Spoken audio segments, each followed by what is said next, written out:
Tonight, while the streetlights paint your ceiling the color of weak tea, something inside you will try to escape. Not your soul, not your worries, something quieter. A tiny electrical storm will bloom behind your eyes, lifting you from the mattress like a thief who carries no sack, only questions. In this hush, your brain will replay the fountain you passed at noon. Water leaping, folding, leaping again. Only now, it is not water. It is a silver ribbon of possible futures, and you mistake it for freedom. You reach out. The ribbon tangles around your wrist and tugs.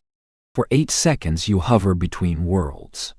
One foot still in the body that pays bills. The other already barefoot on a moonlit roof you've never seen. Scientists call this REM. You will call it the night your own mind staged a jailbreak. Stay awake another minute with me and I'll show you how the lock was picked. Why every dream is both map and misdirection. REM sleep. The moment you mistake a fountain for freedom. You are lying in the dark, listening to the small sounds a house makes when it thinks no one is paying attention. The fridge exhales. A floorboard remembers its age. Somewhere outside, a single leaf taps the window like a shy messenger. You close your eyes expecting nothing.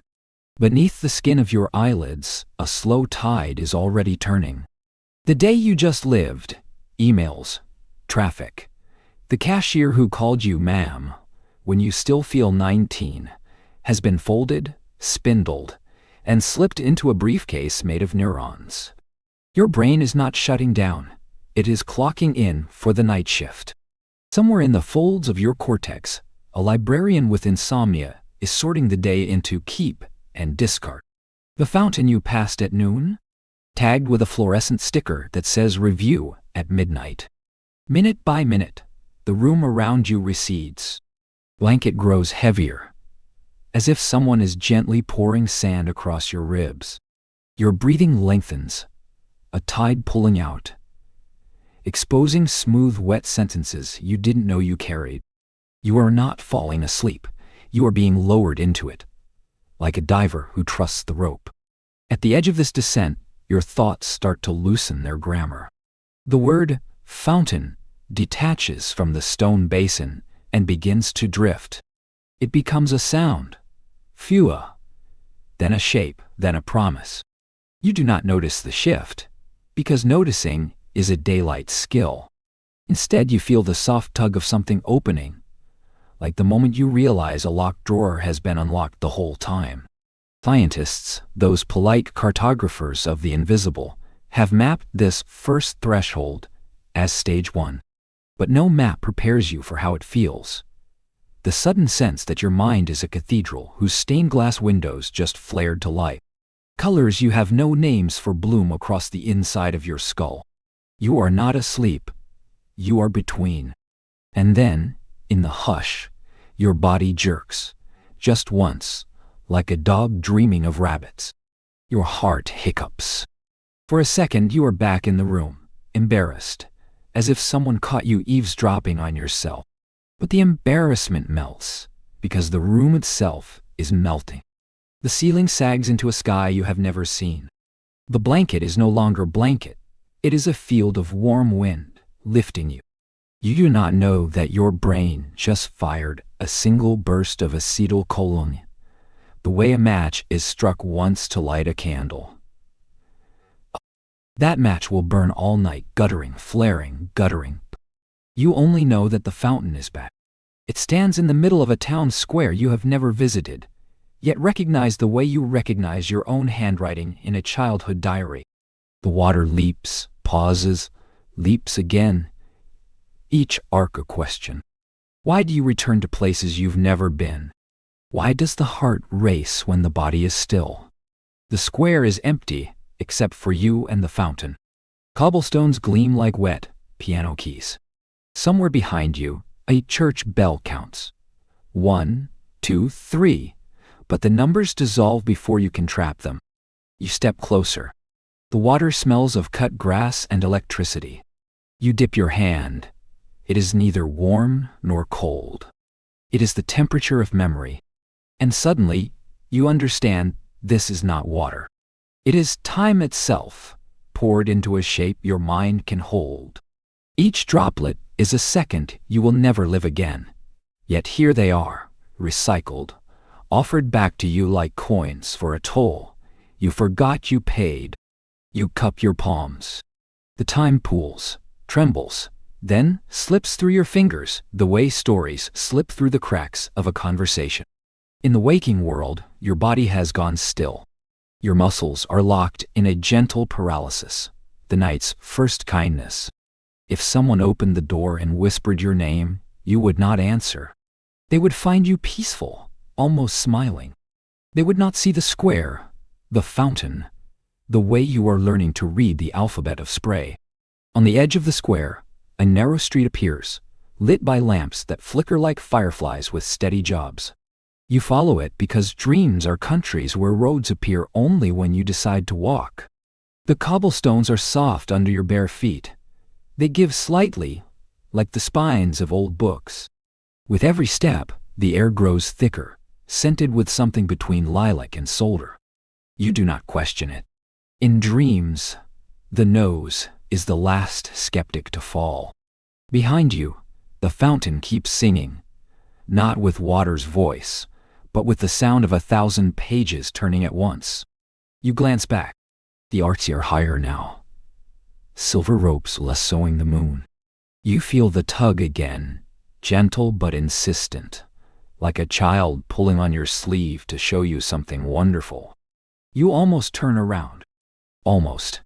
But the street bends, and bending is invitation. You follow. Shops lean over the lane, their signs in a language you can almost read. One window displays only mirrors, each reflecting you at a different age. 6, 16, 60. The 6-year-old waves. The 60-year-old nods, unsurprised. You raise a hand to them both, unsure which one you are comforting. The air shifts. A breeze carries the distant smell of bread, and with it, a memory you never lived. Your grandmother's kitchen, the year before you were born. You taste butter and powdered sugar on your tongue, though you have not moved your mouth. The synapses are generous tonight. They lend you flavors without asking collateral. Somewhere, in the room you have almost forgotten, your heart rate slows to the rhythm of a lullaby, hummed by a machine. The monitors, if there were any, would draw long rolling hills. The brain, meanwhile, has begun its first REM period. Only 90 minutes since you closed your eyes. It will last 8 minutes, maybe 10. But inside the dream, time is elastic. 8 minutes can stretch like taffy into a childhood. You reach the end of the street. A door stands alone, unattached to any wall. It is painted the exact color of the sky at 3:17 a.m. You know this because you check. There is no knob, only a keyhole shaped like an eyelid. You lean in. Through the slit, you glimpse the fountain again, but now it is upside down. Water falling toward the stars. You realize the door is not a door. It is an eye. And you are the blink. The eye closes. Softly, like a mother who trusts the dark. You feel the lid come down. An eyelid made of velvet and thunder. And suddenly, there is no street, no square, no fountain. Only the hush that lives between one heartbeat and the next. You are floating now, not on water, but on the absence of ground. The darkness is so complete, it has texture, like the inside of a violin before the bow wakes it. You reach out instinctively, expecting walls, but your fingers brush nothing. The air, if it is air, feels thick as honey and twice as slow. You are not falling. You are being held by the space between seconds. Then, from somewhere you cannot name, a sound emerges. Not music, not voice, more like the memory of a violin string still trembling after the song has ended. It vibrates in your collarbone, then your knees, then the small bones of your inner ear. You realize this is your own pulse translated into something almost audible. Body you left behind is speaking to you in Morse code, and the message is simple: stay. But staying is not what dreams are for. The darkness ripples. A single point of light appears, no bigger than a pinprick, yet it illuminates everything. You see your own thoughts drift past like jellyfish, translucent and glowing. One of them is shaped like the fountain. Another is the scent of cut grass. They bump gently, merge, separate again. You try to touch the fountain thought, and it bursts into a galaxy of smaller thoughts. The word freedom written in water. The sound of coins dropped into a wishing well. The face of someone you almost love. You understand without language that this is the sorting house. Every image you met today is being weighed, polished, and either filed away or set on fire. Ones that burn become the light that guides you deeper. A new sound now. The soft click of a latch. The darkness folds back like theater curtains, and you step, not forward, but inward, onto a staircase that spirals down through your own spine. Each step is a vertebra, lit from within. You count them without meaning to. 7 cervical, 12 thoracic, 5 lumbar dart. The count feels like a prayer. At the base of the staircase, a door stands ajar. Through the gap, you glimpse a room filled with weather. You push the door. It sighs like wet wood. Inside, it is raining upward. Drops rise from the floor, climb past your cheeks, and disappear into a ceiling of cloud. The room is the exact size of your childhood bedroom, but the walls are missing. Instead, there are horizons. You smell chalk dust and peanut butter. 2 o'clock on a Tuesday in 3rd grade. Your old desk sits in the corner. Its surface a puddle reflecting the ceiling storm. You kneel. In the puddle you see the fountain again, but now it is tiny, the size of a paperweight. A miniature version of you stands beside it, no taller than a fingernail, waving both arms. You dip a finger into the puddle. The water is warm, almost blood temperature. The moment your skin breaks the surface, the miniature you dives. Ripples race outward, and each ripple is a year. You watch yourself at 7, at 17, at 33, passing the fountain in different cities, always pausing, always mistaking it for something else, a promise, a portal, a prayer. You want to shout, "It's only water," but the words drown in your throat. The rain reverses. Now the drops fall downward like ordinary weather. The puddle swells into a lake. The lake tilts, becomes a river, and suddenly you are in it, waist deep, the current gentle but insistent. The river is made of sentences you never spoke aloud. You hear them gurgle past your hips. "I'm proud of you. I'm scared. I forgot to say goodbye." You try to catch one, but they wriggle like silver fish. Ahead, the river forks. One branch glows the color of streetlights after rain, the other as dark as unplugged screens. You know, without knowing how, that the lighted branch leads back to morning. The dark branch leads somewhere else entirely. You hesitate. Choice is a waking verb.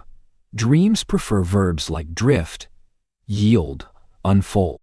Yet, here you stand, ankle deep in syntax, required to decide.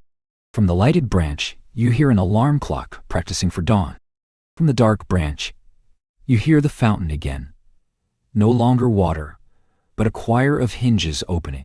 You choose the dark. Not because you are brave, but because the lighted branch feels like a book you have already read. The moment you step into the dark water, the river forgets its banks. It widens, becomes an ocean without salt. You float on your back, eyes wide, watching constellations rearrange themselves into faces you almost recognize. One star winks. It is the cashier from this afternoon, the one who called you, "Ma'am." She mouths something soundless. You lip read. All water is borrowed. You nod, understanding. Even tears are only on loan. Your body, far away on its mattress, has begun the second REM cycle. The EEG needles sketch cathedrals. Your eyes twitch beneath their lids, like horses dreaming of galloping. Inside, the ocean beneath you grows calm, mirror flat. You see your reflection, but the face looking up is older than you expected, yet younger than you fear. The eyes are wide, curious, unscarred by daylight. You lower your head until your lips touch the water. The ocean tastes of iron and lullabies. You drink. Each swallow is a memory returned. The weight of your first bicycle, the smell of your mother's coat on rainy mornings, the exact blue of the ink you used to write love letters you never mailed. They settle inside you like birds finding their way back to last year's nests. Somewhere in the distance, a buoy clangs. The sound is deep, bronze, patient. You turn toward it and notice for the first time that the ocean has a floor. It is made of closed books, their spines facing upward. You could walk on them if you chose. You could open any volume and step into another life entirely. But you are not here to read.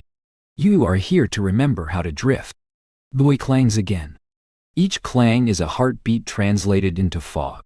You close your eyes, though in this place, the distinction between open and closed is theoretical, and let the current take you. The current carries you slower than breath. It is no longer water. It is the pause between two thoughts. Soft, granular, almost granular enough to sift through your fingers like hourglass sand. You do not feel wet. Instead, you feel listened to as if the ocean itself is a great ear cupped around the smallest confession you have never uttered. Gradually, the dark thins, not brightens, but thins, like velvet worn soft by years of touch. Shapes appear, not seen but sensed. A circle of chairs, empty. A grandfather clock with no hands. A street lamp, flickering in a language only moths understand. These things orbit you at a polite distance, like relatives waiting for you to remember their names. You nod to each, acknowledging their patience. Now, you notice the temperature has shifted. The air, if air is still the word, carries a faint warmth, the kind left behind by a hand on your shoulder after the hand is gone. It smells of pencil shavings and rain on hot pavement. You inhale, and the scent unpacks a classroom. Third row, second desk, a pencil case shaped like a whale. You feel the plastic zipper under your thumb. The zipper is singing. You open your eyes. No, the dream opens them for you, and you are sitting at the desk. The ocean is gone. The fountain is back. But it has become the classroom's drinking fountain, the one that always sputtered before it gave water. You press the button. Instead of water, a ribbon of light arcs out, landing on the floor as a puddle of liquid clock faces. Each face shows a different hour. 2:14, 7:31, 11:59. They shimmer and rearrange themselves into a sentence. You are always on time here. A teacher stands at the front of the room. She is faceless, but her voice is your mother's, softened by distance and filtered through lullabies. She writes on the blackboard with chalk that glows. Lesson 1. Gravity is optional. She underlines optional twice, and the second underline drifts off the board and becomes a swing hanging from nowhere. You walk. No, you float. To the swing and sit. The ropes are made of braided yawns. You push off with bare feet that do not quite touch the ground. Back and forth. Each arc widens the room until the walls are horizons again. The swing becomes a hammock slung between two moons. You lie back. The moons rock you gently, humming in a key you feel in your sternum.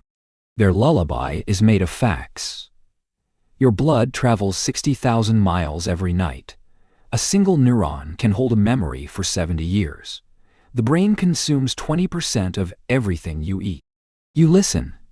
Not because you need the data, but because numbers sound like poetry when spoken by moons. Somewhere below, your physical body is entering its third REM cycle. The paralysis deepens. Your diaphragm waltzes slower. Technicians would note increased hippocampal theta, those rolling, oceanic waves that ferry memories to long-term storage. But you only know that the moons are leaning closer. Curious. One of them has a crater shaped exactly like the fountain's basin. You reach out, and the crater fills with water that reflects a future afternoon. You are older, sitting on a park bench beside someone whose face is still loading. Fountain behind you leaps and folds, leaps and folds. You look content. You want to stay and watch, but the hammock tilts, dumping you gently onto, of all things, a train platform. The sign reads, "Departures to anywhere you forgot."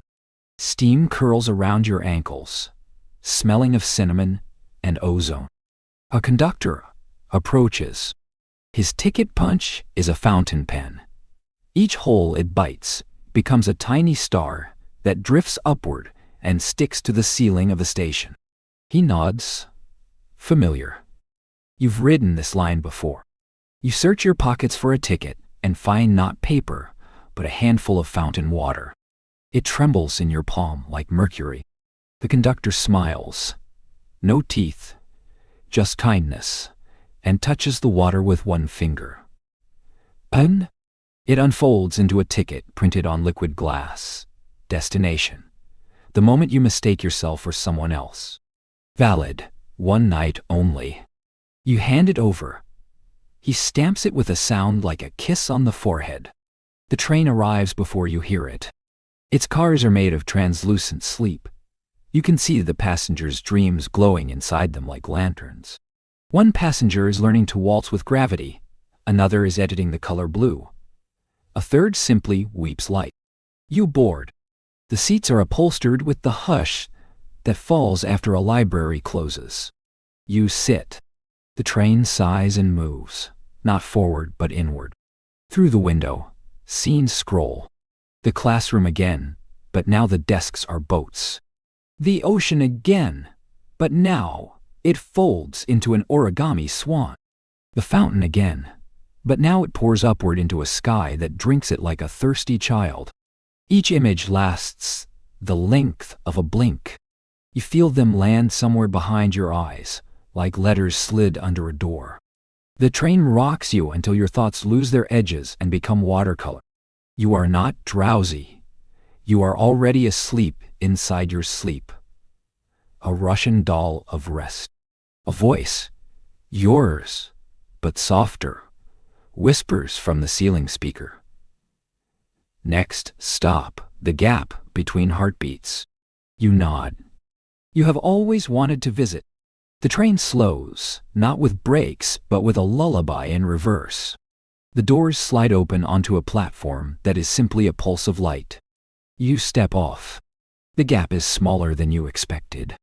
It is the width of one eyelash, yet you stand inside it comfortably. Here, sound has color. Your breath is pale gold. Your heartbeat, a slow indigo drum. The gap smells of old Christmas trees and new crayons. Hope mixed with fresh starts. You take one step and feel the entire universe shuffle sideways to make room. Ahead, the fountain waits. Full size now. Water still leaps. But each arc is a sentence you once meant to say. You read them midair. I forgive you. I miss you. I'm afraid I'll forget. They hang, glittering, then collapse back into the basin, ready to leap again with slightly different wording. You sit on the rim. The stone is warm as skin. You dip a hand. This time, the water does not run through your fingers. It clings, viscous, like liquid mirror. You lift your palm. The water holds its shape. In its surface, you see tonight's room, the bed, the blanket, the body curled like a question mark. You see yourself watching yourself. The loop is perfect, gentle, endless. From the gap's edge, a soft gong sounds. Not a clock, deeper. A bell that only rings when REM is about to turn. You feel the tug. The dream is ending this cycle, curling back like a leaf at dusk. You stand, reluctant but not sad. The fountain whispers, "Take one." You pinch a droplet between thumb and forefinger. It hardens into a tiny sphere of glass, light captured mid-fall. You slip it into a pocket that exists only because you believe in it. The train reappears, doors open in welcome. You step aboard. As the train moves off, you look back. The fountain is still there, still leaping, but each arc is now slightly slower, as if the water is learning the value of lingering. You raise a hand. Fountain raises a splash. Farewell is a language neither of you needs to speak. The train gathers speed, again, inward. The seats around you fill with the next cycle's passengers. A version of you at 4 years old clutching a stuffed whale. A version at 92 with fountain-bright eyes. They nod, polite strangers sharing the same surname. The child offers you a crayon, the color of tomorrow. The elder offers a cough drop, wrapped in a memory. You accept both. Outside the window, the scenery begins to repeat, but each loop is slightly altered, like a song transposed into a new key. You watch, drowsy with wonder, until the train itself becomes a lullaby, and the rails dissolve into the sound of your own breathing. You are almost ready to surface. Almost. The train forgets its tracks. One by one, the rails curl up like paper in fire, until there is only the hush of wheels, remembering motion after motion has ceased. The lullaby lowers its volume until it is the sound of your own pulse. Steady, tidal. You feel the dream thinning, not breaking, but becoming transparent, the way dawn thins a bedsheet hung at a window. You stand in the vestibule between sleeping and almost waking. A conductor, who now looks suspiciously like your childhood pet goldfish, tips his cap. Next time, he says, bring less luggage. You nod, though you carry nothing except the single droplet of fountain glass in your pocket of belief. The doors sigh apart. You step off into a corridor that smells of warm photocopies and library glue. Every textbook you ever fell asleep on has sent a delegate here to greet you. For the first time tonight, you feel gravity flirt with your ankles. It is gentle, like a cat brushing past, but it reminds you that bodies are loyal dogs that wait on doorsteps. You walk. The corridor stretches, but not in distance, in duration. Each footstep lasts exactly one slow blink. You count them the way monks count prayer beads. 1 Mississippi, 2 Mississippi, 3 Doi Doi. At the 7th Mississippi, the corridor widens into a clearing.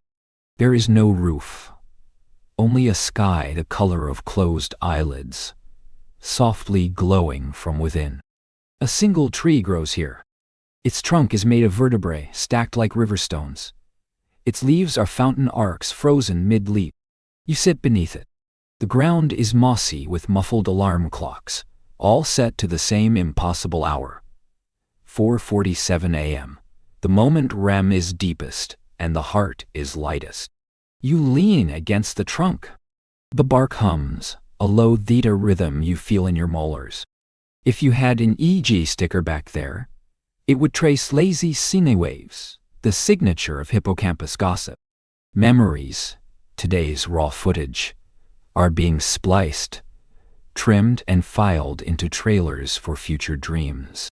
You watch the process the way you once watched your grandmother shell peas. Patient, rhythmic, inevitable. A leaf detaches, drifts down, lands on your palm. It is still water, but solid enough to hold.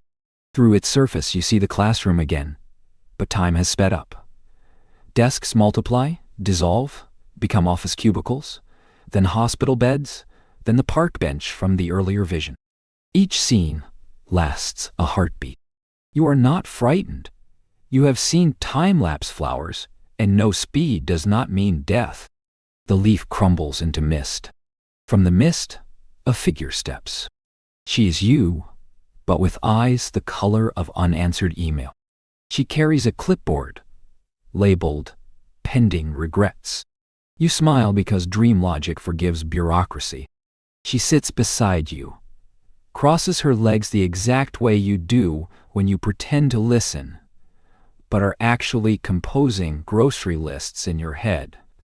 Without speaking, she hands you the clipboard. It is lighter than paper, made of fountain sound. 3 items glow. The joke you never told your father. The afternoon you spent comparing prices instead of watching clouds. The morning you mistook routine for safety. You touched the first item. It unspools into a small fear. Your father laughing at the joke, eyes bright as porch lights. The laughter loops, brighter each time, until it becomes sunlight. You feel the warmth on your shoulders. Real. Cellular. A refund from the past. You move to the second item. The scene rewinds. Clouds swell into whales, into continents, into the shape of a child's drawing of love. You watch for a long minute. Replenished. The third item resists. When you touch it, the clipboard turns to stone. You understand some regrets must be carried until they weather smooth. You tuck the stone into your other pocket, the one that holds the things you are still learning how to put down. The other, you nods, satisfied. She stands, begins to walk backward toward the tree, erasing footprints that were never there. Just before she dissolves into bark, she raises 2 fingers in a salute that is half hello, half goodbye. You salute back, palm open, showing the tiny sphere of fountain glass. She smiles. Exactly the smile you save for strangers who return lost wallets, and vanishes. A wind rises. It is the first wind tonight that feels meteorological rather than metaphorical. It carries the scent of approaching dawn. Cold iron, warm asphalt, the green promise of coffee yet to be brewed. The tree shivers. Its leaves rattle like distant applause. You stand. Your knees make the small wet sound of real joints. Ahead, the clearing narrows into another corridor, but this one is lined with doors the size of postage stamps. Each door bears a miniature scene, a kitchen at dusk, a taxi's backseat, the exact angle of streetlight on your childhood wallpaper.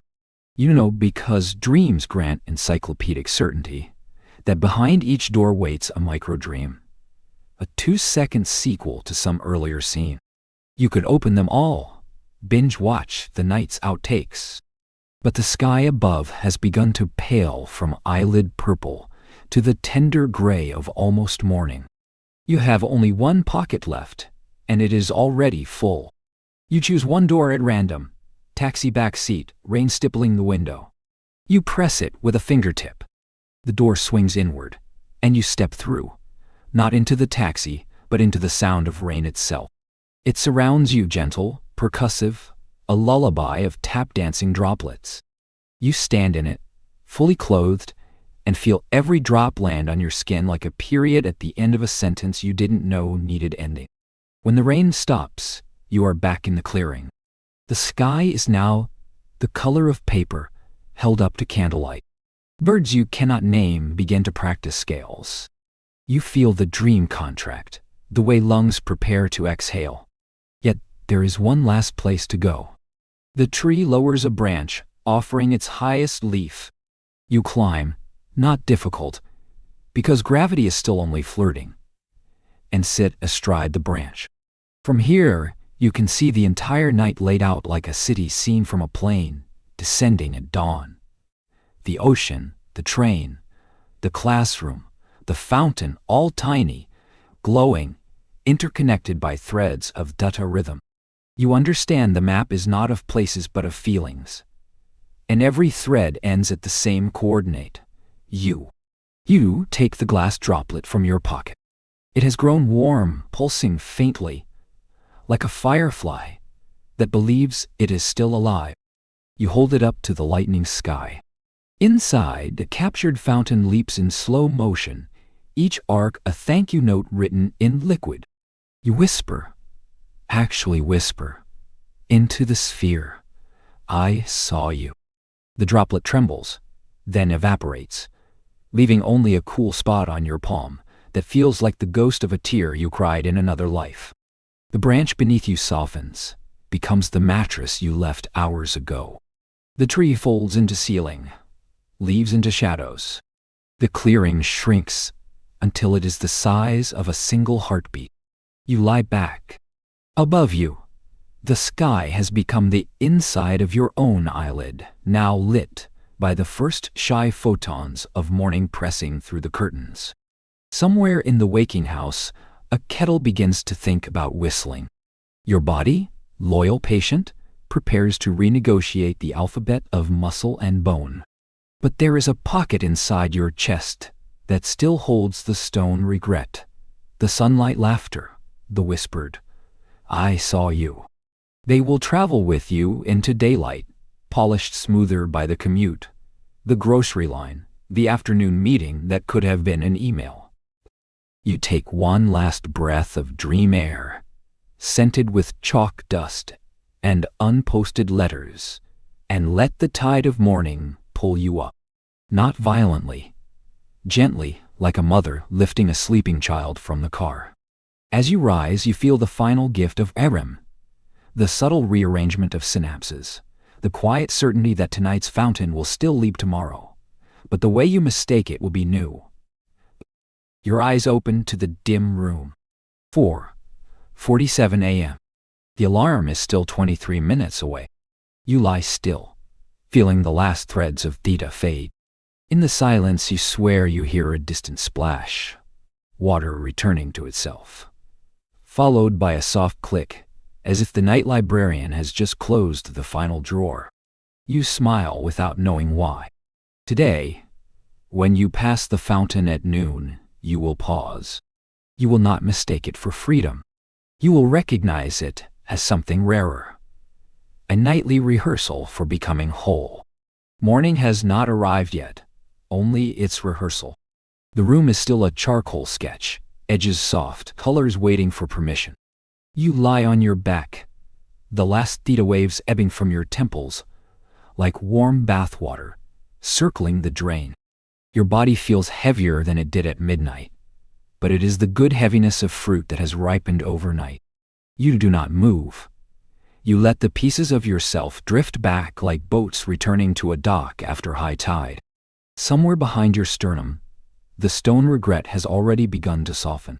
It is no longer shale sharp. It is river stone, tumbled by REM's gentle currents. You breathe in, and the stone warms. You breathe out, and it shrinks, a pebble now, small enough to pocket without noticing. The ceiling above you is a blank screen, but traces of the night's film still flicker across it. You see the fountain one more time, no longer grand, no longer mythic. Just a modest spray in the middle of a park you have walked past for years without looking up. The arcs are shorter, the basin chipped, the water clear enough to count the coins at the bottom. You realize the dream did not exaggerate. It simply paid attention. A car passes outside. Headlights sweep the wall, a slow white comet that drags dawn a fraction closer. You track the light the way sailors once tracked stars, measuring how far night still has to travel. Comet fades. The room settles back into graphite. In the hush, you hear your own blood describing circles inside your ears. The sound is intimate, nautical, as if you are inside a quiet shell that remembers every ocean it has ever touched. You think of your brain, still flushed with acetylcholine. Somewhere in the medial temporal lobe, the hippocampus is filing the night's memories like love letters into long-term folders labeled maybe important.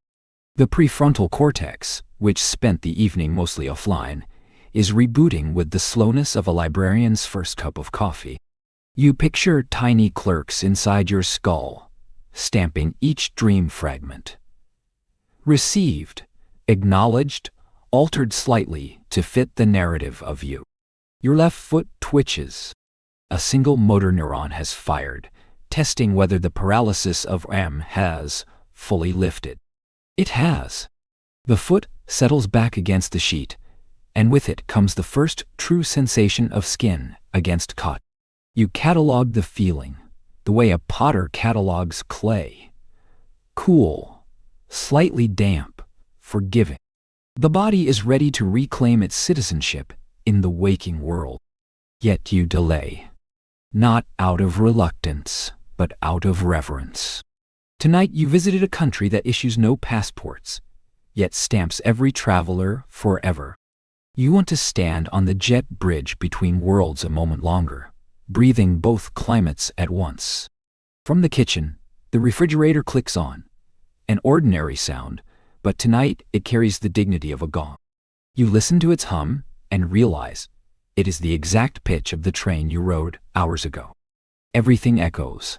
Nothing is lost. Even the stone regret, now a pebble, clicks against another pebble you did not know you carried. The morning you laughed so hard you cried in front of strangers. Two small stones knocking together, making a sound like dice before a good roll. You turn onto your side. Mattress gives a small sigh. The same sigh the moss made beneath the REM tree. You tuck one hand under your pillow, the other rests on your chest. Fingers spread like a starfish, learning the shape of its own heartbeats. You feel the pebble beneath your palm. It is warm now, almost humming. You consider setting it on the nightstand, but you are not ready to let morning file it away just yet. Behind you, the first bird tries a single note, testing the acoustics of pre-dawn.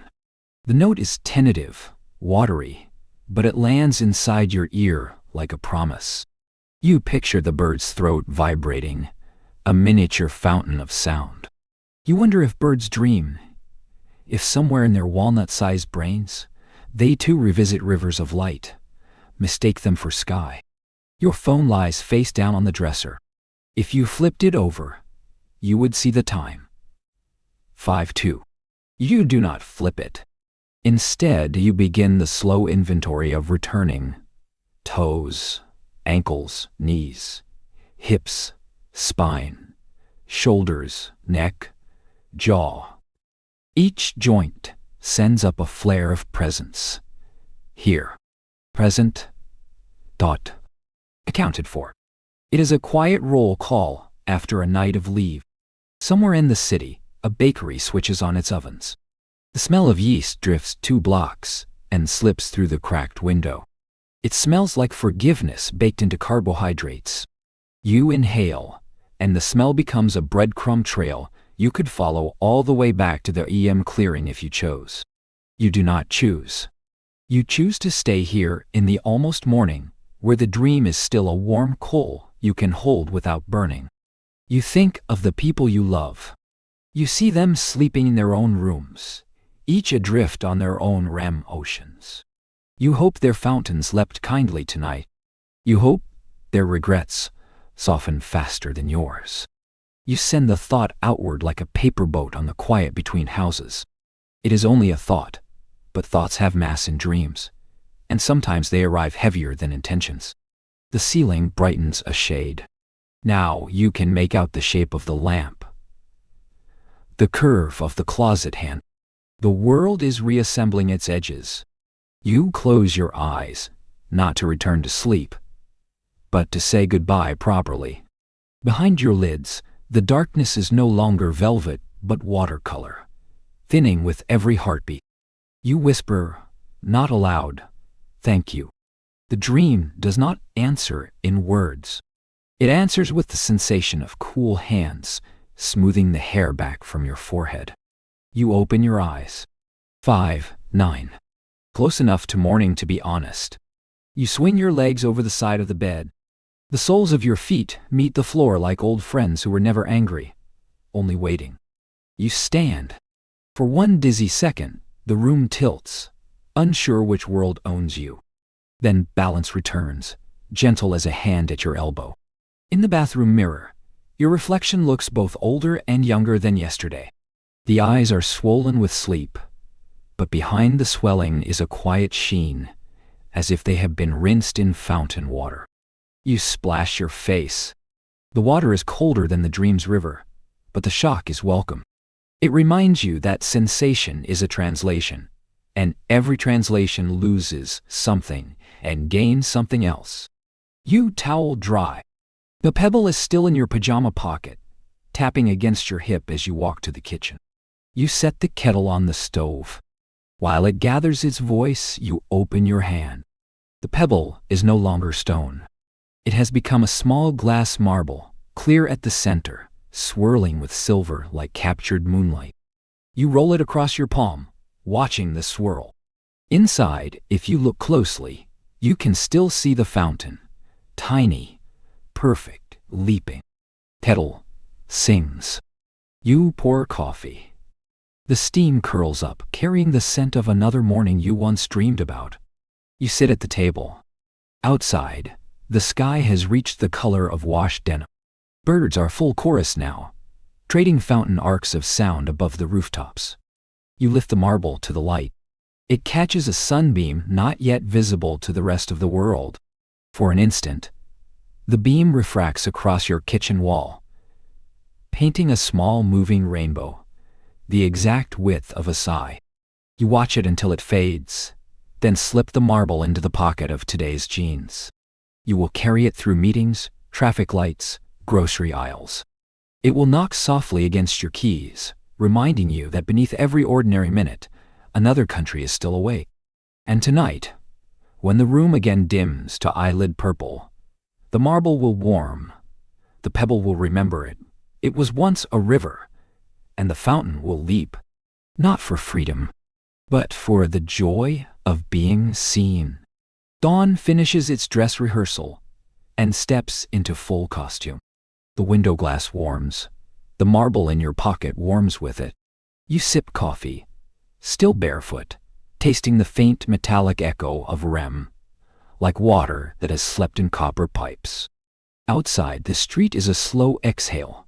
Newspaper slap on porches. Dog walkers negotiating leashes with half-awake poets. You watch them with the secret knowledge of a traveler who has just returned from a country without visas. The kettle cools. You run a hand across the countertop, feeling yesterday's crumbs and tomorrow's possibilities under the same palm. Every surface hums with the residue of dream electricity. You think of the hippocampal clerks still stamping files. Fountain, archived under metaphor yearning. You smile at their diligence. They work overtime for the simple wage of keeping you whole. You dress. The cotton slides over skin that feels newly translated, as if REM ironed out the creases between body and soul. Double marble taps your thigh when you bend to tie shoes. Tap, tap. Like Morse code saying remember. You knot the laces, deciding that today you will walk past the real fountain with open eyes, the way you might greet an old teacher who once told you were brighter than you believe. 7:12 a.m. You step outside. The air is cool enough to taste the edge of last night's moon still dissolving on your tongue. Sidewalk squares host small lakes of sky. You hop over them, careful not to shatter the reflections. Each puddle is a miniature REM portal, but you let them sleep. You have learned not to dive into every mirror that offers itself. At the intersection, the traffic light blinks red. You wait. Across the street, the bakery's neon open flickers like a low-frequency memory. Steam fogs the windows from within. Inside, a baker stretches dough, the way dreams stretch seconds. The scent reaches you, yeast, cardamom, the faint sweetness of sleep still rising. You breathe it in and feel the marble pulse once, as if homesick for the REM tree. Green dot war. You cross. A cyclist glides past, wheels whispering, shh. The exact cadence of the waves. You nod to the rider, both of you commuters between worlds. On the far curb, A child drops an ice cream scoop. It lands face down with the soft splat of minor heartbreak. The child wails once, then bends to study the pattern left behind. A tiny spiral galaxy of vanilla and asphalt. You see the fountain in that swirl. Same motion, smaller scale. You keep walking. The park appears earlier than expected, as if your feet have memorized shortcuts through space-time. Dew lacquers the grass.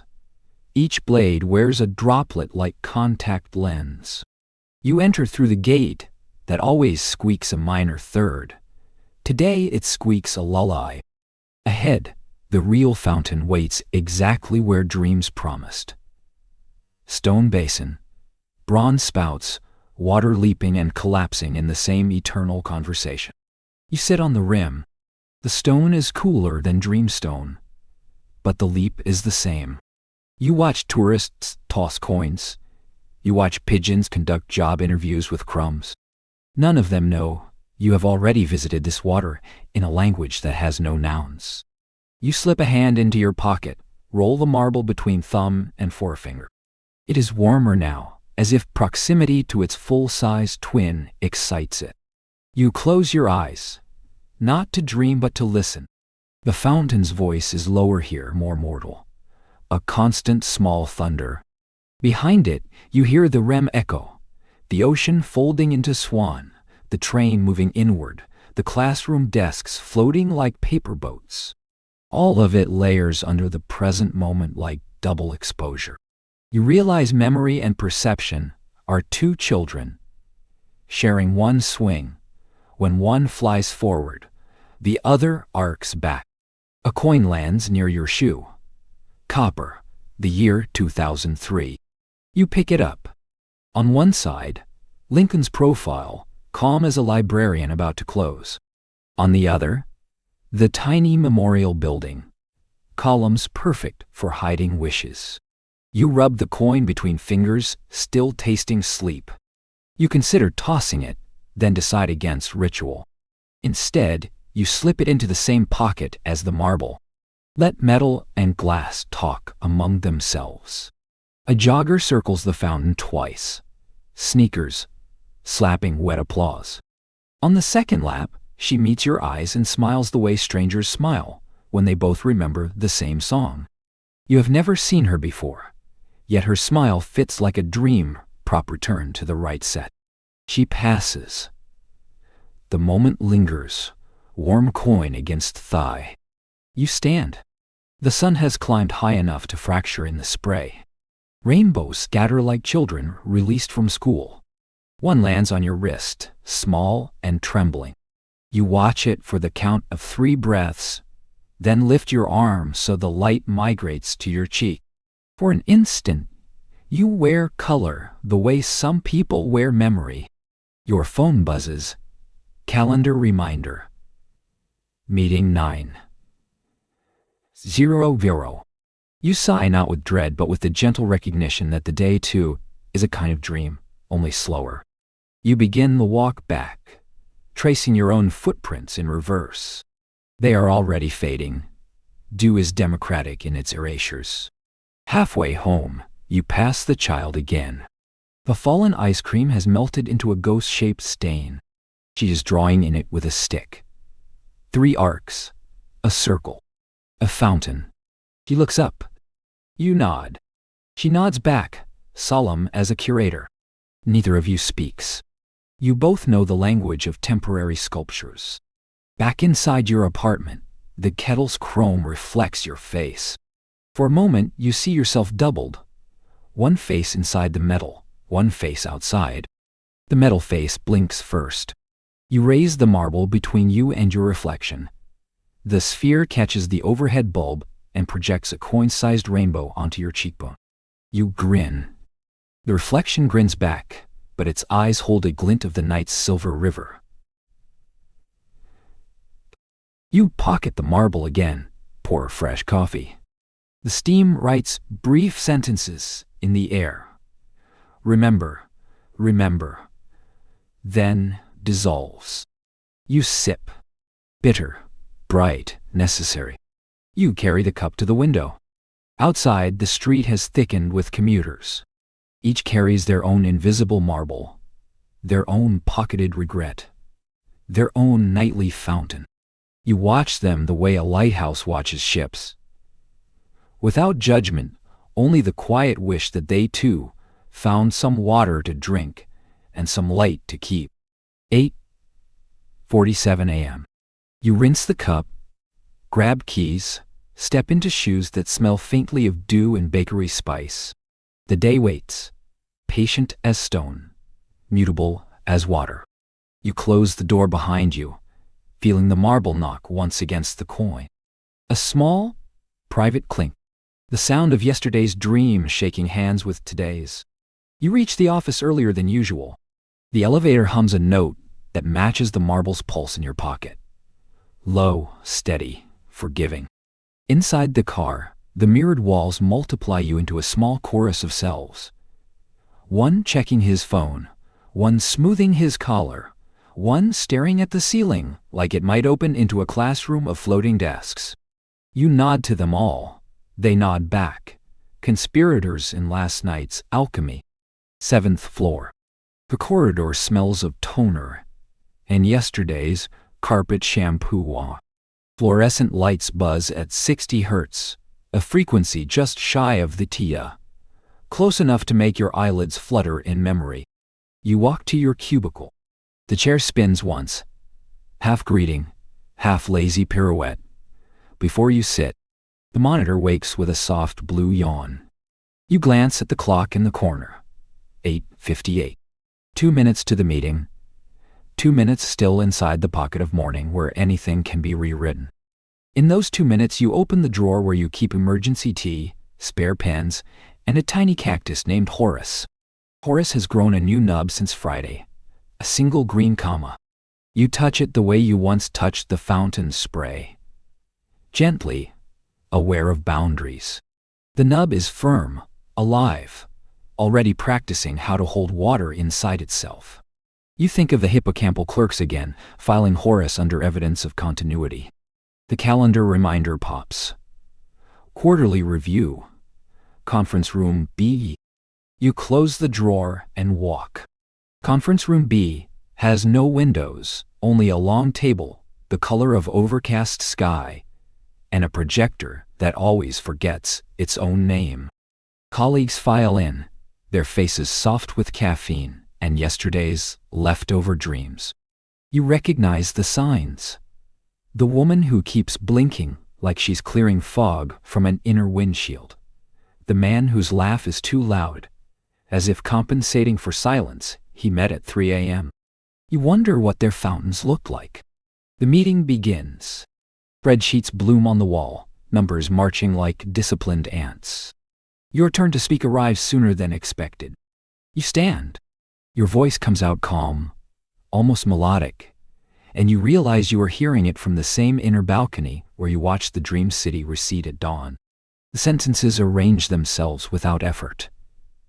They taste faintly of fountain water, clear, necessary, slightly metallic. When you finish, there is a hush you did not expect, the kind that follows a small truth told politely. You sit. The marble in your pocket warms again, as if applauding. Mid-morning slides by, on graphite rails. Emails arrive like pigeons, some with urgent crumbs, some with shiny wrappers that contain only air. You answer them with a kind of underwater patience, fingers moving across keys, the way you once moved through the dream river. Slow, deliberate, leaving ripples that close behind you. Between replies, you rest your thumb on the marble. Each time you touch it, the day's edges soften, the way a photograph softens when held too close to a lamp. Lunch. You choose the bench by the real fountain. Sunlight has climbed the water's staircase. Every droplet carries a sun inside it. Brief, bright, disposable. You unwrap a sandwich, bread, lettuce, memory of last night's bakery steam. A sparrow lands near your shoe, head cocked, eye bright as a REM star. You tear a corner of crust and hold it out. The bird takes it with a surgeon's precision, then hops closer, not for more food but for proximity to the marble's warmth. You let it stay. Together you watch the fountain cycle through its single lesson: rise, fall, rise again. A thought surfaces. What if the fountain is not teaching freedom but practice? Each arc rehearses letting go. Each landing rehearses returning. You wonder if you have been enrolled in this rehearsal since childhood. Every sip of water a miniature graduation. Every tear a final exam. The sparrow chirps once, as if confirming the syllabus. Back at your desk, the afternoon lengthens like taffy pulled between two afternoons. Spreadsheets give way to phone calls. Phone calls give way to the soft thud of files landing in the inbox. You move through tasks the way a sleeper moves through sleep cycles. Rising, dipping, rising, but always tethered to the marble's quiet pulse. Around 3:17 p.m. The exact hour the dream sky began to pale. You feel a sudden dip in energy. Your eyelids sag, tempted by microsleep. You let them half close. In the narrow gap, you glimpse the REM train idling at its invisible station, doors open, steam scented with cardamom and rain. You do not board. You only wave. The conductor, today wearing the face of the baker you passed at dawn, touches 2 fingers to his cap. 4:47 p.m. The office empties in slow motion.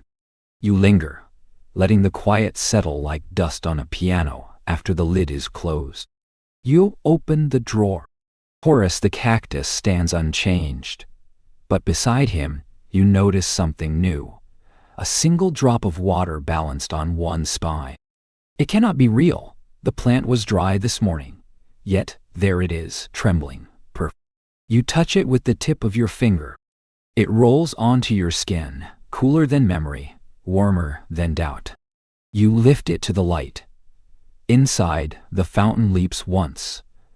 Tiny, complete. You smile at the hippocampal clerks working overtime, pasting ephemera into waking life. You pack your bag. The marble clicks softly against the copper coin you picked up at noon. You like the company they keep. One metal, one glass, both souvenirs of the same country. Downstairs, the elevator descends in a minor key. Outside, the sky has settled into the soft indigo that precedes streetlights. You walk to the bus stop. The pavement still holds heat from the day. It rises through your shoes like a slow heartbeat. On the bus, you sit by a window. Across the aisle, a woman sleeps with her head against the glass. Her eyelids twitch in perfect rhyme. Cadence. You recognize the rhythm, the way musicians recognize time's signatures. You wonder what fountain she sees. You wonder if, somewhere inside her dream, a sparrow is offering her crumbs. Halfway home, the bus lurches. The marble slides against the coin. The coin warms. You feel a sudden certainty. Tonight, when you return to sleep, the dream will not repeat. It will revise. The classroom may become a kitchen. The train may become a kite. The stone regret may shrink to sand. You are not afraid of change. You have learned that REM is less a library and more a river. Same water, never the same shape. You exit at your stop. The bakery is closing. The baker stands in the doorway, wiping flour from his forearms. He nods. You nod back. Between you passes an unspoken agreement. We both traffic in transformations. Dough to bread, night to memory, water to light. Twilight deepens.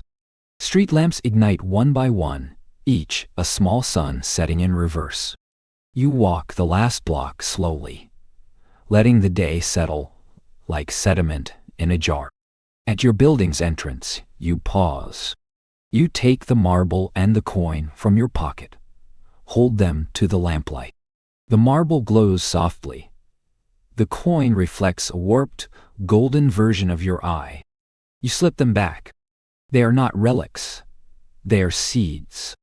Inside, the apartment is quiet, save the refrigerator's steady hum.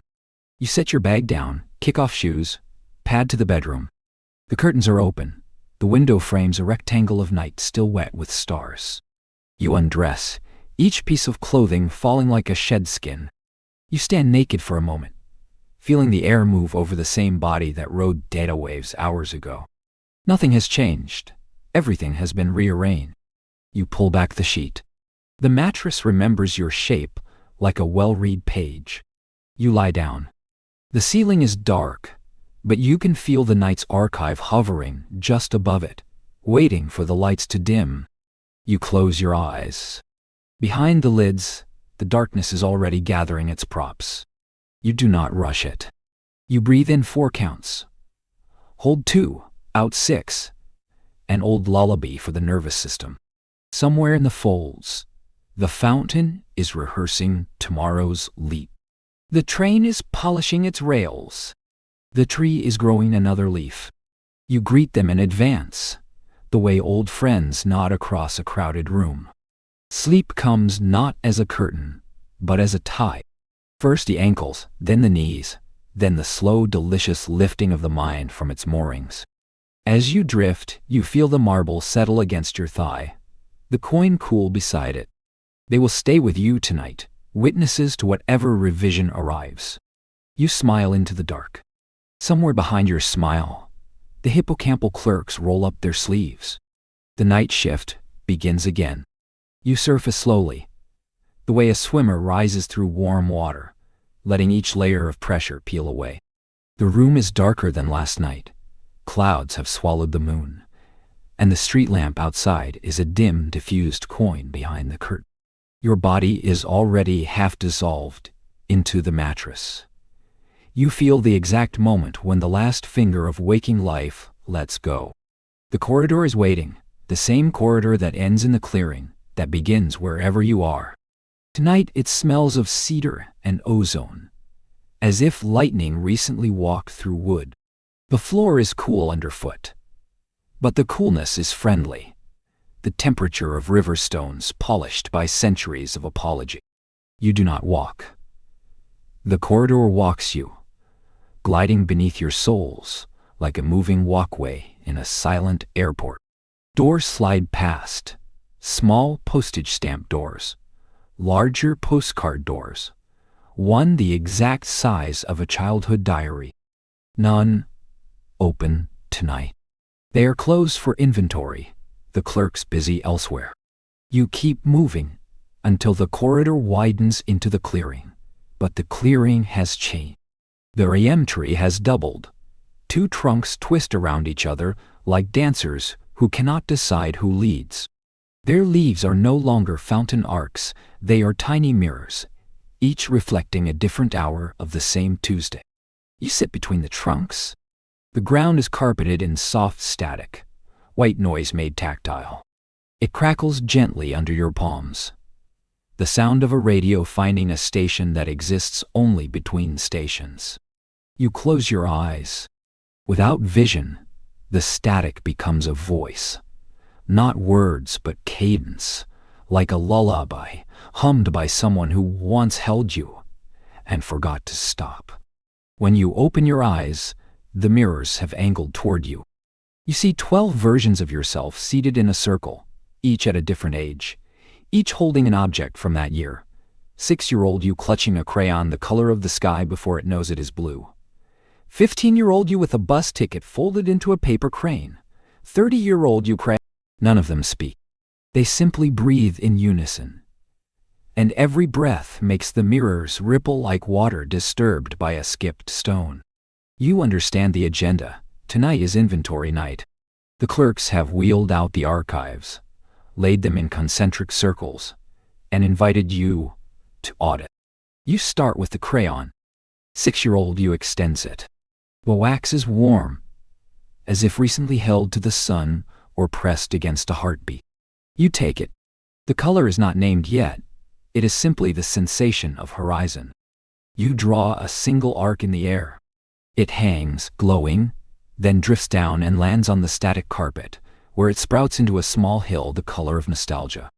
Next, the paper crane. 15-year-old you offers it on open palms. The ticket still holds the date. May 3rd, a Wednesday you once thought would change everything. You unfold the crane carefully. The creases are soft with longing. The destination printed on the ticket is smudged, but you remember. A city 2 hours away, a concert, a promise that dissolves somewhere between the outbound and return journeys. You fold the ticket back into a crane, but this time you add one extra crease. An adjustment for hindsight. The crane flaps once, lifts, and perches on the hill of crayon wax, becoming a small, watchful bird. The house key. 30-year-old you places it in your palm. The metal is cold, but the broken ring is sharp. You close your fist around it. For a moment you feel the weight of every door you have locked behind you, every threshold you crossed, without knowing it was a threshold. You open your hand. The key has softened. It bends like warm licorice and reshapes itself into a small bridge. You set the bridge between the hill and the nearest mirror. The reflection of 30-year-old you steps onto it, then keeps walking until she merges with the mirror's surface and becomes a door you can now open. You stand. The static carpet rises with you, clinging to your calves like shy kittens. You walk toward the door. The other versions of you watch, patient. The 6-year-old waves. The 15-year-old salutes with 2 fingers. The 30-year-old simply smiles. The way a shoreline smiles at a departing boat, no sorrow, only acknowledgement. The door is warm. You push. It swings into a hallway lined with aquariums. Each tank holds a different emotion rendered as sea creature. Anger is a lionfish, spines flaring red. Joy is a small silver school darting in perfect synchrony. Regret is an octopus, soft and color-shifting, currently the exact shade of the stone you carried yesterday. You pause at the octopus tank. It presses one tentacle to the glass. You press your palm opposite. Glass warms, then thins, then vanishes. The octopus flows onto your wrist, wraps twice, and settles into the shape of a bracelet. It is no longer regret. It is simply texture now. Smooth, slightly cool, reminding you it was once weight. You continue. The aquariums give way to a library where books are bound in night sky. Their spines glint with constellations. Their pages are made of compressed silence. A librarian, faceless, genderless, familiar, hands you a single volume. Cover reads tomorrow's draft. You open it. Inside is a single sentence written in fountain water. You are allowed to revise. The sentence evaporates as you read it, leaving behind the faint smell of cut grass and ozone. You close the book. The librarian bows and places the volume back on a shelf that wasn't there a moment ago. At the far end of the library is a circular window. Through it you see the REM train idling on tracks that shimmer like spilled mercury. The conductor stands on the platform, but tonight he is faceless, merely a silhouette wearing your own posture. He gestures, one hand open, one hand closed. Choice again, always choice. You walk through the window. It feels like stepping through a soap bubble that refuses to pop. The platform is colder. Your breath makes small, temporary ghosts. The train doors open. Inside, the seats are upholstered with the sound of rain on different roofs. Tin, shingle, thatch, tar paper. You choose a seat covered in shingle rain. It smells like childhood summers and sounds like secrets told under porch eaves. The train moves before you are fully seated, but the motion is gentle, the way a mother shifts a sleeping child from couch to bed. Through the window, the library recedes, then folds into a paper airplane and drifts after you. You watch it land on the seat opposite, where it unfolds into a map. The map is of your body, but the landmarks are emotions. Here, the small lake of calm behind the left knee. Here, the mountain of ambition balanced on the right shoulder. Here, The cave of unspoken words tucked under the sternum. You trace the cave with one finger. The map shivers and adds an exit sign. Door opens outward. The train slows. You sense the end of the cycle approaching. REM periods shorten toward morning, like candles guttering. But there is time for one last station. The doors open onto a small balcony, suspended above a city made entirely of water. Buildings ripple. Streets flow. Traffic lights blink like bioluminescent fish. At the center stands the fountain, larger now, water rising not in arcs but in spirals that become staircases. You step off the train onto the balcony. The air is breathable liquid. It tastes like the moment after a good cry. Salt, clarity, relief. You descend the spiral stairs. Each step erases itself behind you, not out of malice, but economy. Halfway down, you meet yourself descending from the opposite direction. This version is older, hair silvered, eyes fountain bright. He carries nothing. You carry the octopus bracelet, the crayon hill, the paper crane. You stop. He stops. You both smile, the smile of two travelers recognizing the same destination. Without speaking, you exchange burdens. He takes the bracelet, slips it onto his wrist, where it becomes a simple watch. You take his emptiness. It fits like a pocket finally finding its hole. You continue downward. At the bottom, the fountain waits. Tonight, it is not water, but liquid mirror. You look into it and see not your face, but the room you will wake in, the ceiling, pale with approaching dawn. You dip one hand. The mirror folds around your fingers like warm silk. You pull it up and over your head like a shirt. It settles onto your skin, cool, weightless, the final layer of night. Behind you, the train whistles once, soft, almost apologetic. You turn to wave, but the platform is already gone, replaced by the gentle slope of your own pillow. You lie back. The mirror shirt dissolves into the sheets. The ceiling is the ceiling again, but it holds a faint reflection of spiral water, slow to fade. You are almost awake. Almost. The octopus bracelet has become the weight of your own arm across your ribs. Paper crane has become the corner of the blanket tucked under your chin. The crayon hill has become the gentle rise of your knees beneath the sheet. Everything returns to its simplest name. Somewhere in the dark, the fountain keeps leaping, but quietly. A pulse inside a pulse. A rehearsal for the next time you forget you are already free. You surface once more. This time without the corridor, without the train, without even the clearing. Just the soft collision of eyelids parting in a room that has decided to be dawn while you weren't looking. The ceiling is the color of cream poured into weak coffee, and you can taste the change in the air. Night's graphite lifting, morning's sepia seeping in. You lie still, letting the last tail of REM slide off the mattress like a silk scarf you forgot you were wearing. Your body reports for duty in slow increments. Toes flex, calves tighten, ribs expand. Each motion is a translation from the liquid grammar of sleep to the staccato syntax of waking. You feel the octopus bracelet. Now only the memory of an octopus bracelet. Loosen its final coil from your wrist and dissolve into yesterday. The paper crane has already migrated to the corner of the room where shadows keep their origami. Only the crayon hill remains, flattened into the small of your back.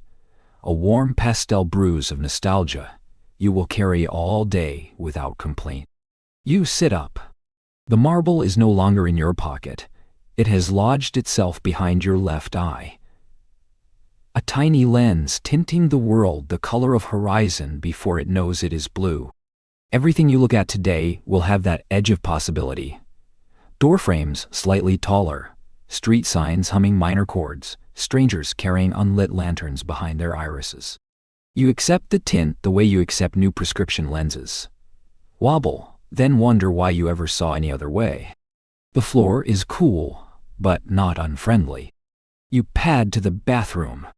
In the mirror, your face is the same yet rearranged, eyes deeper set, as if REM borrowed some flesh overnight and forgot to return the exact amount. You splash water. The droplets bead and race down your cheeks like the first arcs of the fountain in last night's dream. One drop clings to your chin longer than necessary, waiting for recognition. You give it with a fingertip, then watch it fall. Coffee brews. The kitchen smells like yesterday's grounds and today's hope. While the machine sighs its final steam, you open the junk drawer. Inside, among rubber bands and expired coupons, you find the copper coin from yesterday's park bench. It is tarnished now, a gentle bruise of green along Linkle's cheek. You rub it clean on the hem of your shirt, slip it into your pocket next to the house key. That is no longer a bridge, but has not yet decided what else to become. Outside, the street is already arguing with itself. Delivery trucks, dog walkers, a cyclist ringing his bell like punctuation. You step into the argument quietly, a comma that hopes to become a pause. The air smells of cut grass, and yesterday's rain trying to remember where it left its thunder. You walk the same route as yesterday, but the sidewalk squares have rearranged themselves overnight. Some are now slightly convex, as if the earth inhaled and hasn't quite exhaled. At the corner cafe, you order tea instead of coffee. Barista. Same barista. Same nose ring. Hands you the cup with a smile that feels rehearsed, until you see the tiny smear of blue chalk on her knuckle. You ask about it. She laughs. She closed the cafe last night, then stayed to draw murals on the patio wall. Fountains, spirals, a train that dissolves into birds. You nod, unsurprised. Dreams leak. That is their job. You carry your tea to a table outside. The mural is still wet in places. Chalk dust hangs in the air like pastel fog. You recognize the fountain immediately. Same proportions, same chipped lip. Yet now it is surrounded by figures you do not remember dreaming. A child with a paper crane. An old man with an octopus draped across his shoulders. You sip your tea and taste rain on shingles. Mural begins to dry, colors softening into permanence or forgetfulness. You cannot yet tell which. A breeze lifts the chalk dust and carries it across the street. It settles on the windshield of a parked car, spelling a word you almost recognize before the wipers erase it. You finish your tea. Cup is warm against your palms. You hold it an extra minute, letting the heat seep into the small bones of your wrists. When you set it down, the ring of condensation on the table looks exactly like the ripple you once drew with dream crayon.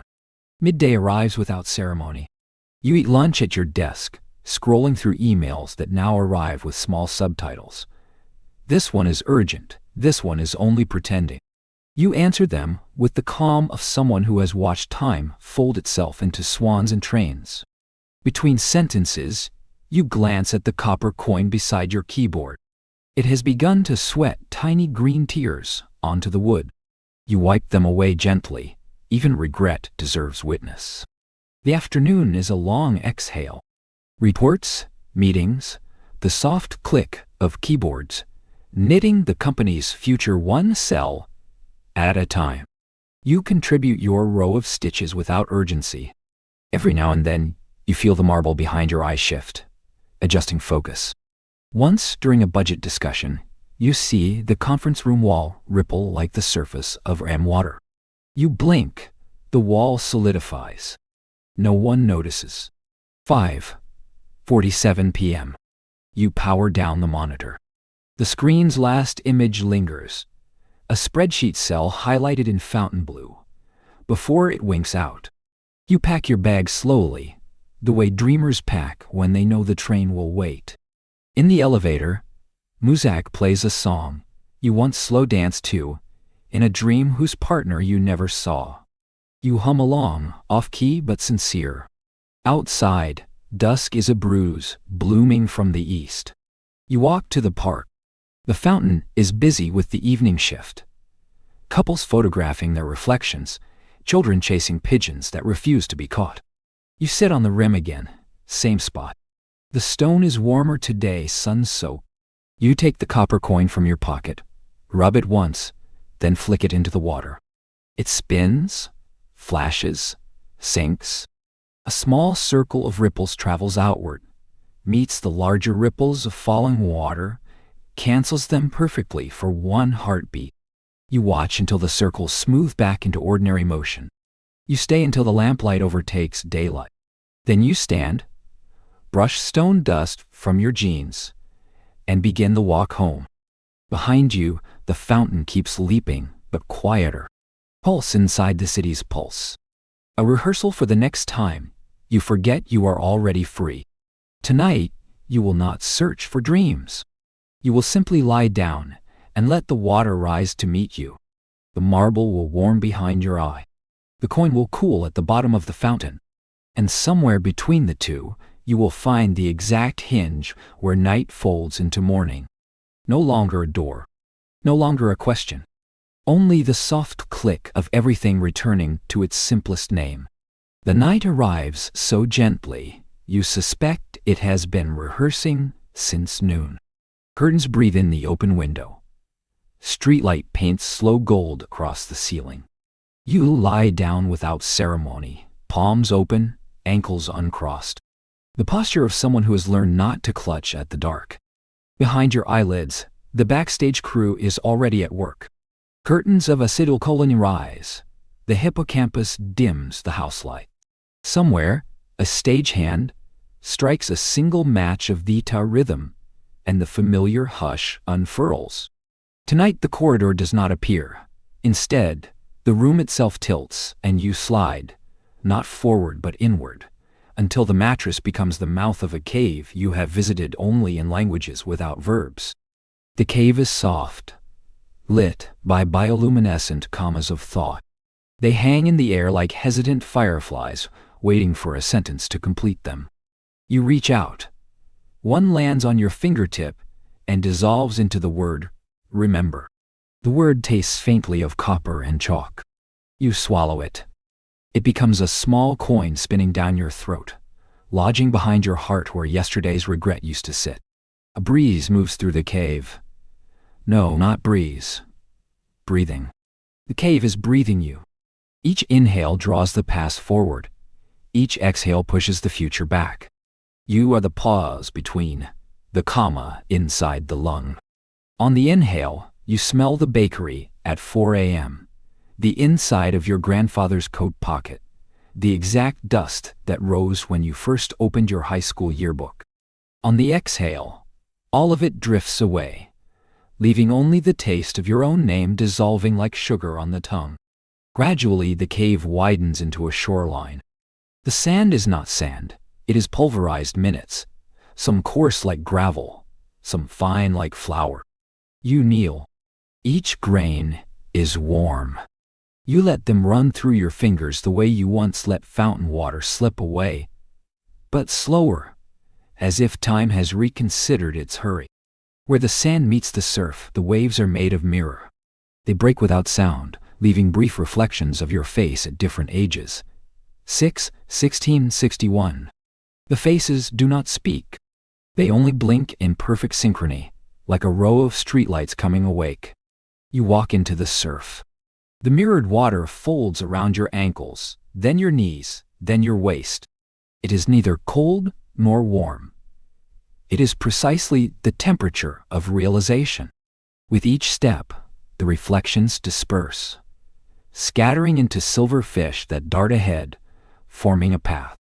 You follow. The path becomes a spiral staircase, descending through the water. Each step, a moment you have already lived, but not yet understood. At the bottom, the staircase opens into a subway platform. The tiles are the color of old postcards faded by sunlight and longing. A single bench waits. You sit. Above the tracks, the destination board flickers through names you almost recognize. Almost, maybe, if only. A train arrives, but it is only 2 cars long, polished to such a shine you can see tomorrow's headlines reflected in its side. The doors open with the sigh of a book falling shut. Inside, the seats are covered in the felt of forgotten lullabies. You sit. Across from you is a child wearing your 6-year-old face, holding the same crayon from last night's cape. She draws on the window with the crayon's blunt tip. Each line becomes a neon filament that drifts off the glass and hovers in the air. Together, you watch the lines connect into the outline of the fountain. But this time, the water flows upward, returning to the spout as obediently as breath returning to the lungs. The train moves. There is no sound of track or wheel, only the soft rustle of turning pages. Outside the window, the tunnel walls are lined with shelves of sleeping books. Every so often, one falls open, releasing a cloud of words that condenses into a brief landscape: a kitchen at dusk, a hospital corridor, a field of sunflowers taller than your father. The landscapes pass too quickly to enter, but their scent lingers: dish soap, iodine, pollen heavy as guilt. After 7 breaths, the train stops. The doors open onto a tiny theater. Rows of empty seats face a stage curtained in eyelid skin. You walk down the aisle. The carpet muffles your steps the way snow muffles footsteps in stories you read as a child.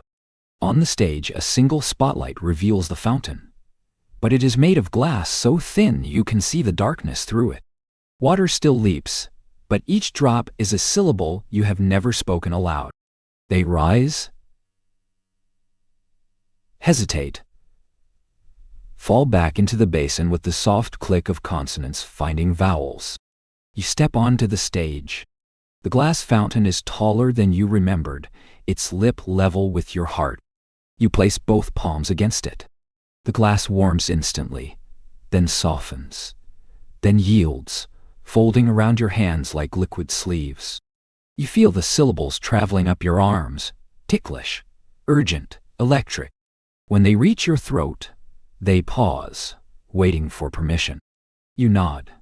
They spill out not as speech but as light. Small blue pulses that orbit your head like fireflies, drafted into choreography.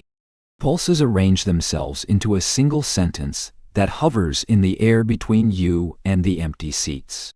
You are the fountain, not the water. The sentence glows, then dims, then settles onto your shoulders like a cloak made of quiet. The fountain sighs and begins to dissolve. Glass becoming vapor, becoming memory, becoming nothing. Behind where it stood, a door appears. Ordinary wood, slightly warped, the color of coffee stains on notebook paper. You open it. On the other side is your bedroom, but viewed from above, as if you are the ceiling looking down. Your body lies on the bed, breathing steadily, one hand curled open, the other resting on the pillow where the marble should be but isn't. You drift closer. The body below looks peaceful, but unfinished, like a sentence missing its final punctuation. You descend. The moment your vantage point touches your chest, everything collapses. Ceiling, theater, train, cave, shoreline, comma, coin, octopus, hill. They fold into the single heartbeat that has been waiting all night to resume its solo. You gasp, not from fear, but from recognition. The marble is behind your eye again. The coin is in the fountain at the park. The regret is a bracelet on the wrist of an older you, somewhere down the timeline, still ticking. The room settles.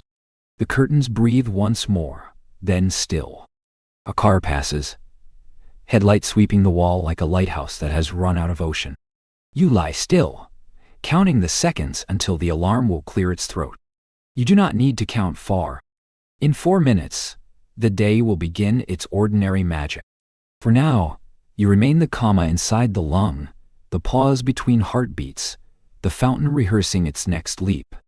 You close your eyes, not to re-enter the dream, but to thank it for the revision. Behind the lids, the darkness is no longer velvet but watercolor, soft and still drawing. You breathe in 4 counts, hold 2, out 6. The final exhale tastes faintly of copper and chalk. Somewhere in the folds, the clerks lock the archive, dim the lights, and hang the sign, closed for maintenance, reopening at next sleep. You smile into the pillow. The smile is small, private, the exact size of a comma. It says, "Pause here." The sentence continues tomorrow. The alarm does not ring.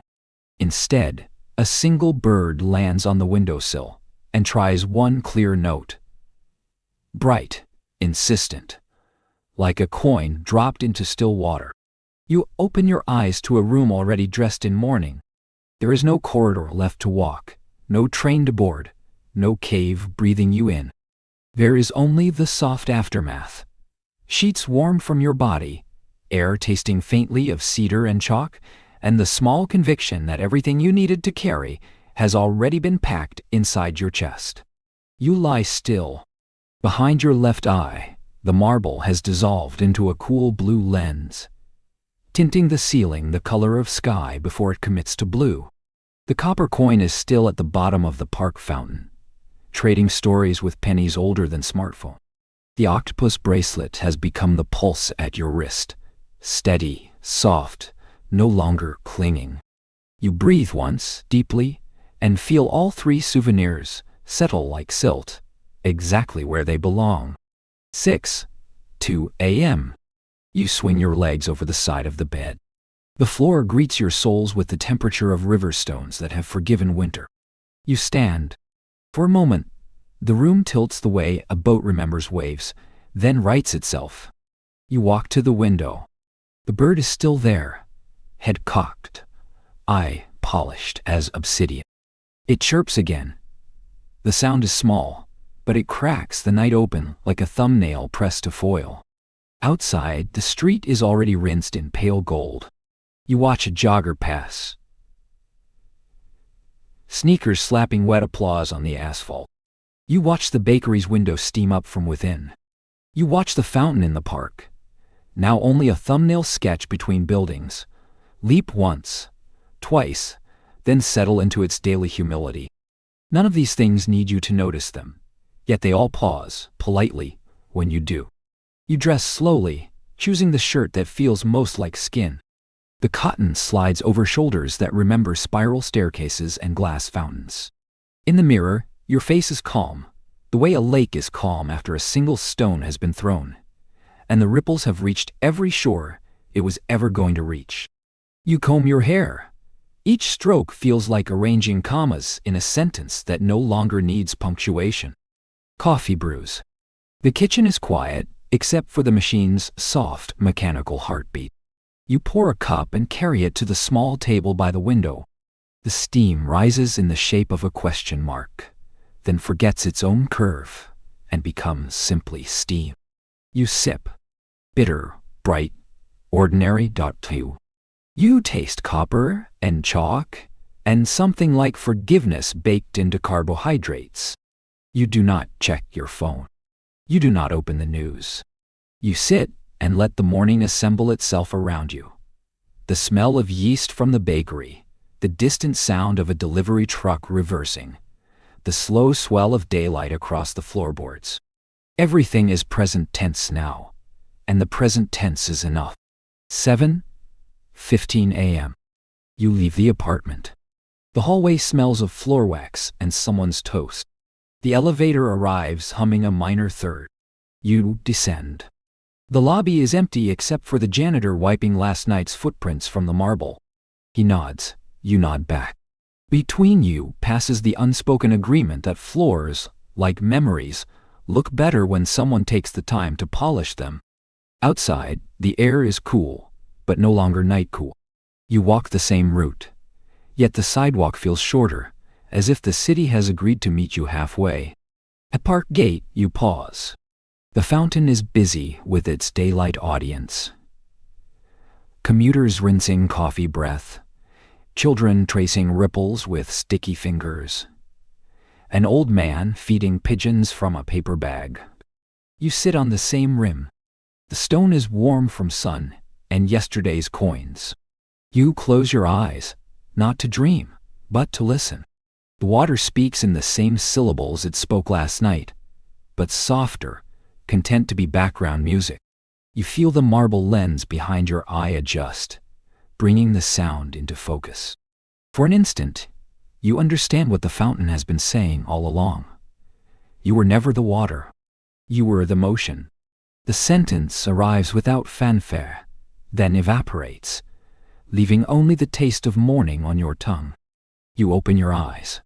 A small girl stands in front of you, hand extended.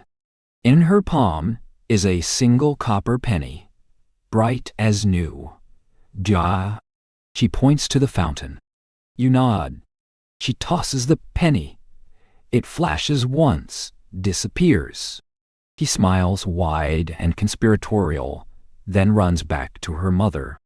You feel the penny settle somewhere inside your chest. Another comma in an ever-lengthening sentence. You stand. They waits, patient as stone, mutable as water. You walk to the office. The elevator hums the same minor third, but today it resolves into a major sixth, surprising and sweet. At your desk, the monitor wakes with its usual blue yawn. You open the spreadsheet from yesterday. The highlighted cell is still fountain blue. You change it to the exact shade of morning you just walked through. Pale, unassuming, honest. No one will notice, but you do. Lunch is quiet. You eat at the same bench. The sparrow from yesterday is back, hopping closer, unafraid. You share a crust of bread. Between you passes the understanding that both of you are made of crumbs and flight paths. Both of you have seen water leap and return, leap and return. When you leave, the bird does not follow. It has its own entrances to make. Afternoon passes in gentle waves. Reports, calls, the soft percussion of keyboards. Every so often, you touch the pulse at your wrist and feel the octopus bracelet. That is no longer a bracelet, but still remembers the sea. At 4:47 p.m. The exact minute REM was deepest last night. You yawn. The yawn tastes of cedar and chalk, and something metallic that might be tomorrow. You shut down the computer. The screen fades to black, reflecting your face one last time before surrendering the day. You gather your bag. The janitor is already in the hallway, polishing the marble where your footprints will land tomorrow. You nod. He nods back. Between you passes the quiet certainty that floors, like memories, will always need polishing, and that is not a burden, but a kind of grace. Evening gathers in layers. Violet, indigo, the first tentative star. You walk home slowly, letting the city settle around you like a book closing. At the park, the fountain is lit from below, water glowing like liquid moonlight. You do not sit. You only pause, one hand in your pocket where the copper coin used to be, the other over the pulse that used to be a bracelet. You nod once to the water. It nods back, a single arc, then resumes its eternal conversation with gravity. Back in your apartment, you make a simple dinner. Rice, vegetables, the kind of quiet food that asks nothing of you.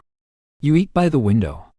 Outside, streetlights bloom one by one.